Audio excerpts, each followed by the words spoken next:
What's up, Jets Nation, and welcome back to another episode of the Juicy Jet Podcast. I'm your host, Kevin Rooney, and I am excited to be here. It has been 2 weeks since our last pregame podcast, so very excited to talk a little bit about this upcoming doozy of a game, the matchup that the entire NFL has been waiting for, the 1-7 New York Jets facing off against the 2-6 Cleveland Browns at MetLife Stadium at 1 o'clock on Sunday.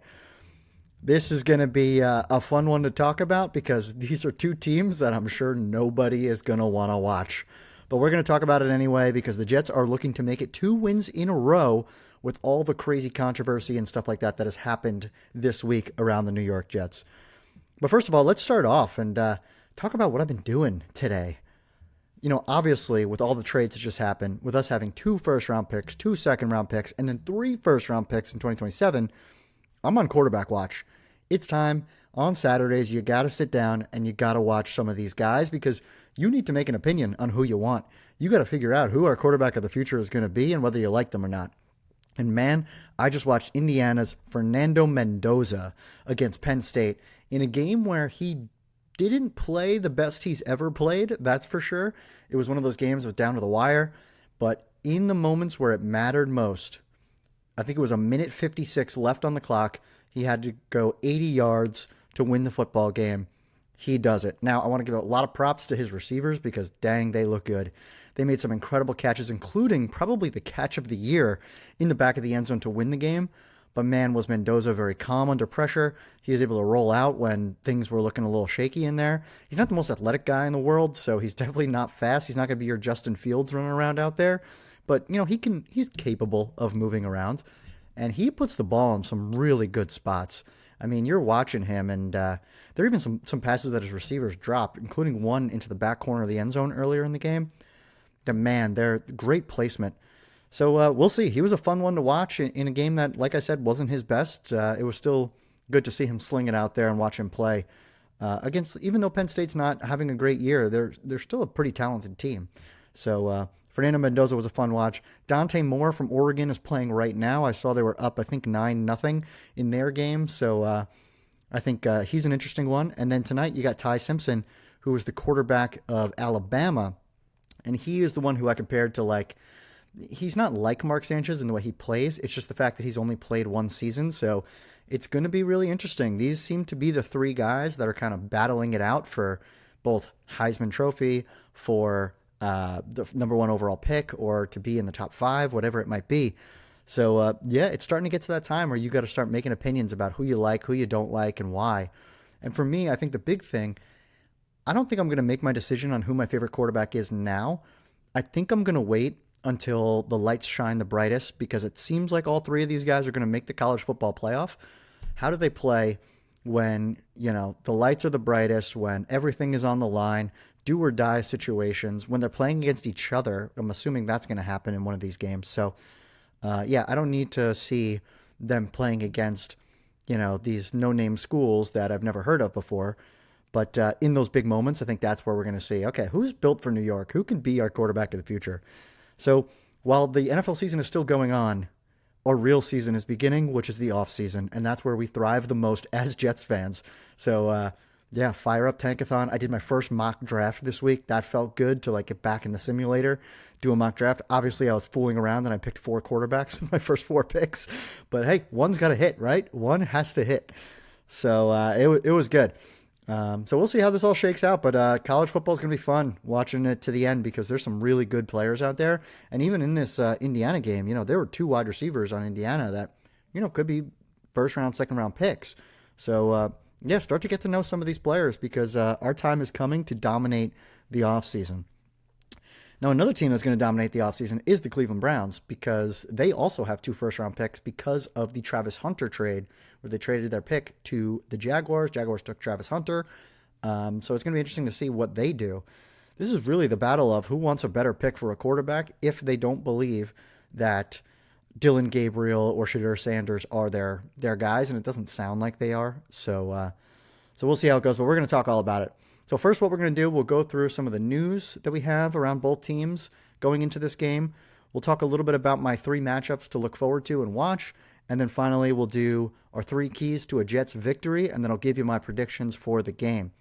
Now, before we start with all of that, I do want to give updates on what the game is going to be like tomorrow. First of all, it's like the military appreciation stuff. So, as you can see, I went to the Islander game last night, got this cool giveaway hat, which is pretty sweet. So, happy to have some like cool camo stuff, which is nice.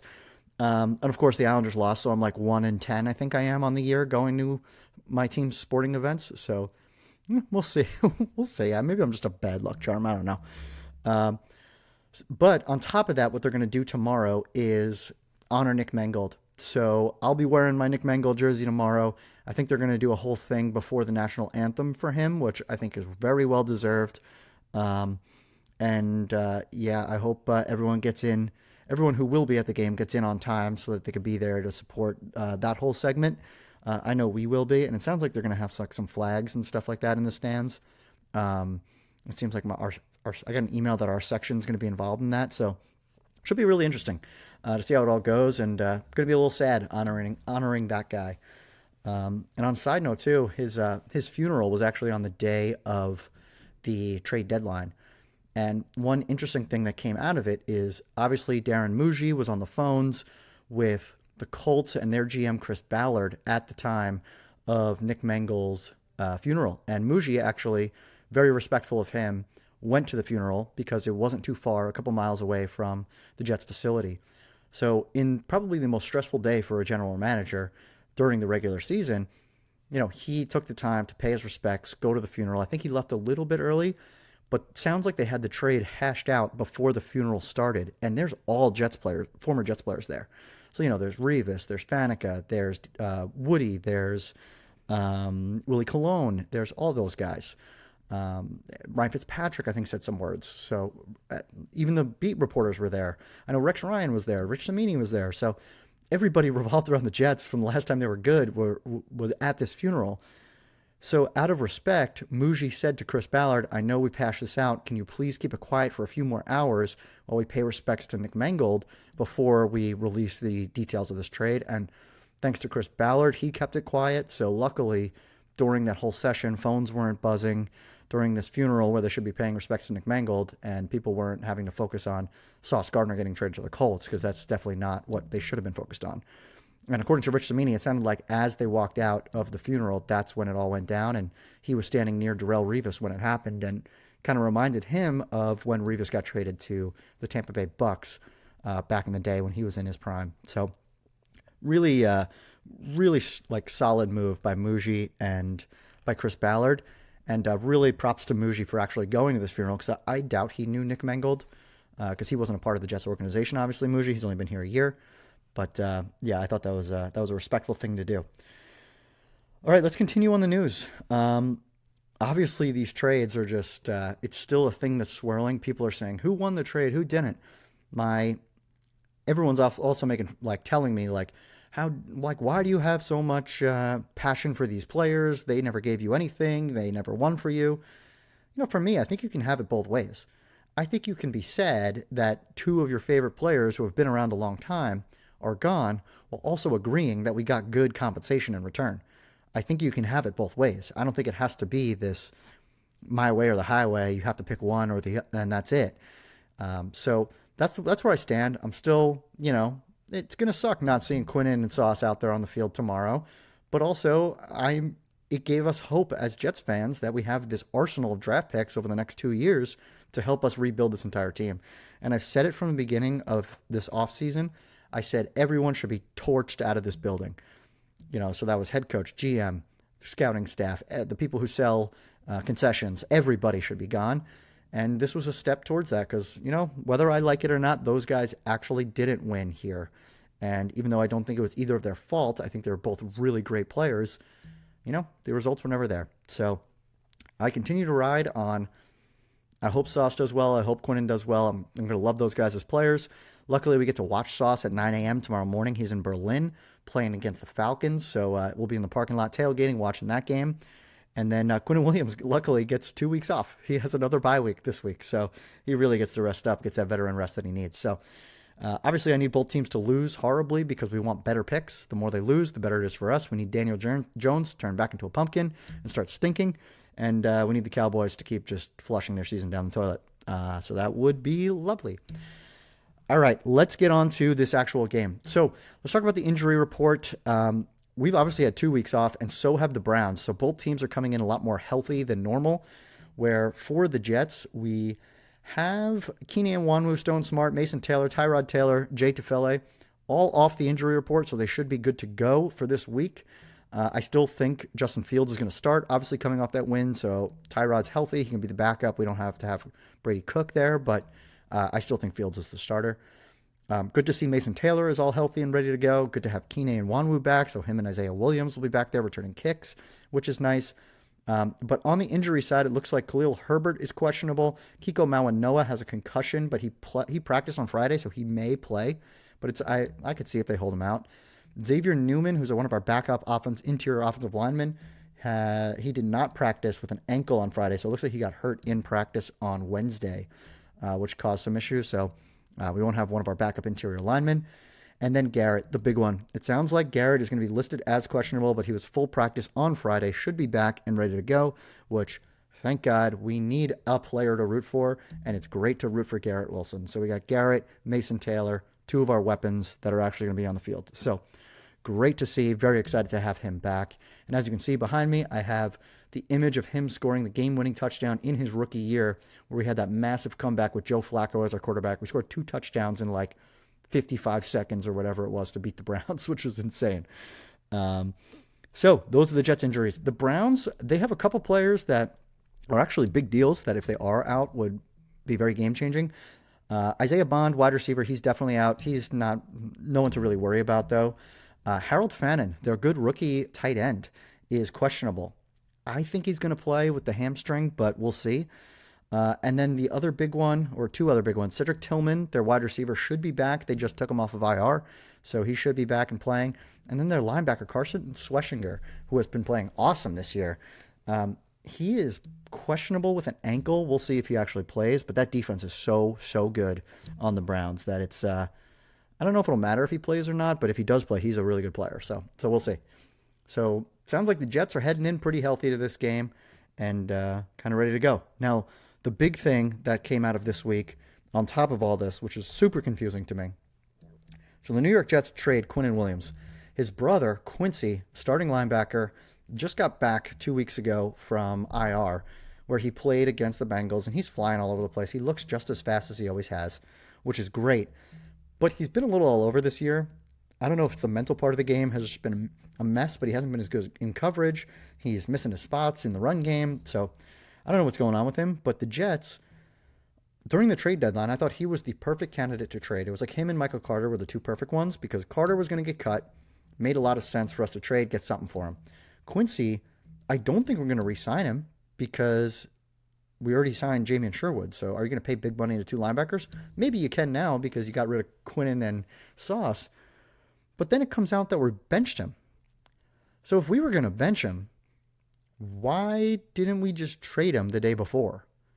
So now we keep him on the roster. Obviously, the coaching staff doesn't like what he's doing, so that probably means he's not going to get extended. And we bench him, even though he's our best linebacker that we have right now, and Kiko Mawanoa is hurt. I don't know. This is the stuff that really confuses me about this staff. It's mixed messages all over the place. It's like accountability. We're going to try to win now. We're selling off all of our best players, but we're focused on getting a W on Sunday. What is the plan? Or it's Aaron Glenn and Darren Muji at the beginning of the year saying, we are building to win now.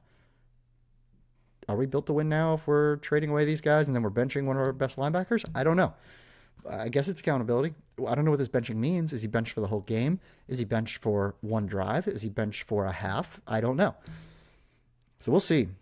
We'll see what it means, but it's super confusing as a fan to follow like what the vision is for this team. And I think what's really happening is they probably overrated how good our team was. And now that they're seeing that, hey, this team isn't good enough, we do really need to reset, they're kind of backtracking on a lot of what they said. Like even Aaron Glenn this week, he was asked earlier in the year what would make, for a successful season. And Aaron Glenn said, I just want a team that the fans are going to be proud of. which, okay, that sounds like a realistic thing to make us sound successful. Sure. Obviously, not a single fan is proud of this team right now because we're 1-7 and the season's been over for weeks. But then this week, they follow up on it and they say, so how do you think the fans feel now that you said, you want a team that they'd be proud of? He goes, well, I want us to be a team they would be proud of. I just didn't say right now. So now it's like, oh, okay, so we should just hate this team for the next couple of years because we're not going to be proud of them for a while. So I can't follow the vision and the talk track and all that stuff that he's trying to deliver. So either way, obviously we're clearly trying to build for the future. So we'll see. But yeah, it's a very confusing message coming from the heads of the organization. All right, let's talk about matchups to watch. So this is a game. First of all, it's supposed to rain during the probably first half of this game, which could cause some issues in the passing game, things like that. The Browns are built very much like the Jets were built in the Robert Saleh days. Unreal defense, terrible offense. It was like the Zach Wilson Jets, where a quarterback that can't play and a defense that is a Super Bowl caliber defense, but just can't win games because they're not getting any support. So for me, the big one is their best player is probably one of the best players in the league, Myles Garrett, the defensive end for the Browns. He played against the Patriots. I think he had 3 sacks just by himself in that game, and they lost by like 40. So this guy is just wrecking the game, and still it's not helping. But my big thing is how are we going to stop him? So the big matchups to watch are Armand Membu and Olu Fashanu versus Myles Garrett. I'm assuming they're going to give him some chip blocks, kind of similar to what they did with TJ Watt earlier this year. But this is the best player you're ever going to play as a D-end. As a offensive tackle. So you better bring your lunch pail. It's going to be a long day. I just want to see a hold up. I want to see a hold up and make sure there's no disastrous plays where you slip Myles Garrett through and it causes a turnover, fumble, whatever it might be. So that is the first matchup. Armand Membu, who has been unreal this year. If offensive linemen actually got some credit as football players and got awards, he could be in the running for Offensive Rookie of the Year. That's how good he's been over these past couple games. And then Olu's coming off his best game he's had. So let's see if he can bounce back and continue, not bounce back, but continue the momentum of what he's been showing. My next matchups to watch these are ones where we just get torn up by tight ends all year. So it's going to be the Jets linebackers versus the Browns tight ends. The Browns 2 tight ends, David Njoku and the guy I just spoke about, Harold Fannin, who's the rookie. They've both been playing really well this year. It seems like Dylan Gabriel really likes to throw their way. So can our linebackers stay sticky in coverage and make some plays on the ball? Because if not, if they're just running open down the field, we're going to be in big trouble. And we do not do well against tight ends ever. Even last time we played the Browns, David Njoku and Joe Flacco were just tearing us up. So, yeah, we'll see. And Dylan Gabriel's not good. He's not a good quarterback. This is probably the one game of the year. Maybe let's go through all the games. But this might be the one game of the year where we have the quarterback advantage. I think the only time I could say that is this game and maybe against the Saints. Those are probably the only 2 games this whole year where we're going to have the better quarterback on the field, which is shocking to say. Because, let's go through it. Fields is not better than Rodgers. Fields is not better than Josh Allen. Who do we play in week 3? Fields is not better than Baker Mayfield, not better than Tua, even though Tua's having a really tough go of it. Not better than Dak. Not better than Flacco. Who's the other game? Maybe Bryce Young, but they beat us. So I guess you can't really say Bryce Young either. So, this is one of the ones where we actually have the upper hand. So my third matchup to watch is actually these 2 coaches. Aaron Glenn versus Kevin Stefanski. Now, for me, I actually think Kevin Stefanski is a pretty good coach. He's won Coach of the Year, I think, twice, even though he's the coach of the Browns. And I don't know if they're going to run him out of town or not. They've just lost so much over the past couple of years that it might be time. But I think he's a good coach. So I think the big thing for me is the Jets and the Browns are the 2 worst teams in the NFL coming off of a bye. And now they both are coming off of a bye this week. The Jets are like 6-16 or something like that off of a bye. It's so bad, and it should be the total opposite. You should be better coming out of a bye. So it's going to be the battle of who wants to lose less, I guess. I don't know. Yeah, I'm very curious to see how Glenn plays this coming out of the bye, especially without Quinn Williams, without Sauce Gardner, and I'm curious to see what Kevin Stefanski does with Dylan Gabriel. Now, for me, I don't know. We play this team so much. I feel like it's going to be a boring game. I'm hoping not, but we'll get to that in the predictions. So those are the big things that I'm out looking for. So here's the three keys. Three keys to a Jets victory. Number one, we just talked about the two tight ends on the Browns. So I'm going to say we need to hold David Njoku and Harold Fannin Jr. combined under 100 yards receiving. If we can do that, I feel really good about the place that our defense is in. Because maybe, I don't think the receivers are going to do much against us, but Quinshawn Judkins is probably one that you got to watch out for. He's a pretty good rookie running back. But otherwise, there's nothing I'm really scared of because of this quarterback's limitations on the Browns. So, Njoku, Fannin, under 100 yards. Number two, because of how bad this quarterback is, we need one interception. We do not have a single interception this entire year on defense. Dylan Gabriel is not good. Pick him off. That's my second key. We need to get an interception, and hopefully that leads to us winning the turnover battle. Because as you know, if you win the turnover battle, you're more likely to win the game. So get us that one interception. Now, my third one is the Browns are holding teams to only 200 yards of offense this season. They're one of the best defenses in the league. So my third key is get over 250 yards of total offense. We had 500 2 weeks ago. So can we get half that this week against a much better defense? We'll see. That means Breece Hall's got to be active, Garrett's got to be active, Mason Taylor's got to be active, and Justin Fields is going to have to use his legs a little bit. So those are my three keys. I feel like if those three things happen, we're putting ourselves in a really good spot to win this game. Now, for my prediction. As a Jets fan, you have been in this spot so many times. This literally happened to us maybe 7 years ago or 6 years ago, whatever it was. This is what I am envisioning. I'm envisioning the Jets getting off to a lead, Dylan Gabriel playing horrible. They pulled Dylan Gabriel and put Shedeur Sanders in, and he leads the comeback to beat the Jets. We've seen it before. We saw it with Tyrod Taylor as the starting quarterback of the Browns and Baker Mayfield coming in and beating us after we took a big lead. So, the script has already been written. Get ready to see Shedeur Sanders on Sunday. So, my prediction in a rainy first half is the Jets will be up 13-10 in the fourth quarter, and the Browns march right down the field, score a touchdown, go up 17-13, and the Jets can't score with under 2 minutes to go. That is my prediction. Browns 17, Jets 13. The Jets would fall to 1-8. The Browns would move to 3-6, which honestly does a lot of good for our draft stock. So, because then you have one less team that's kind of competing with you for one of those quarterbacks. So we'll see how it goes. I'm really hoping that we get a win. I want to stack some wins. I go to all these games, so I'm really tired of watching the team lose. It felt really good to get that win against the Bengals. So we'll see how it goes. We haven't won at home yet. I do have a question, though. Over under, what is the total number of people that will be at this game, especially with the rain? It's supposed to be pretty warm. It's supposed to be in the 50s, low 60s. But 20,000 people maybe? I don't think Browns fans are going to this game. So yeah, this is going to be pretty empty at MetLife, is my guess tomorrow. But yeah, it would be really nice to get a win at home. But let's not count on it.